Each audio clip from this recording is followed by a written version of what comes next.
Have you ever wondered about angels? Those mysterious celestial beings we hear so much about in pop culture, art, and religion? Well, today, let's dive into what the Bible actually tells us about these fascinating creatures. And I think you might be surprised by what we discover. First, forget those cute little cherubs with tiny wings you see on Valentine's cards. Biblical angels are often described as powerful, sometimes even terrifying beings. In fact, almost every time angels appear to humans in the Bible, their first words are "fear not," which tells you something about their appearance.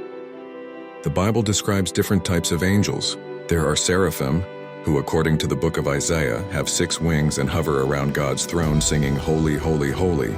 Then there are cherubim, not cute babies but mighty guardians who protected the Garden of Eden after Adam and Eve were expelled. Here's something fascinating. Angels in the Bible don't actually have wings most of the time. When they appear to humans, they often look just like regular people. Remember the story of Abraham? He entertained 3 visitors who turned out to be angels, but he didn't recognize them at first. That's why Hebrews 13:2 warns us to show hospitality to strangers, for by doing so, some people have entertained angels without knowing it. Angels serve as God's messengers and warriors. Think about Gabriel announcing to Mary that she would give birth to Jesus, or the angel who rescued Peter from prison. They're not passive observers, they're active participants in God's plan. But here's a crucial point many people miss. Despite their power, angels are not meant to be worshipped. The Bible clearly states that angels are created beings just like us, though different.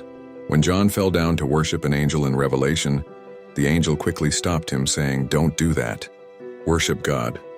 What's really interesting is that angels are deeply interested in human salvation. The Bible tells us they rejoice when even one person turns to God. Think about that. These powerful celestial beings are celebrating your spiritual journey. And contrary to popular belief, we don't become angels when we die. Angels and humans are entirely different creations with different purposes in God's plan. In fact, the Bible suggests that believers will one day help judge angels. Now that's something to think about. So next time you hear about angels, remember, they're not the romanticized figures we often see in movies. They're powerful, purposeful beings created by God to serve Him and, sometimes, to help us. They're part of an unseen reality that's just as real as our physical world. And that's pretty amazing to think about.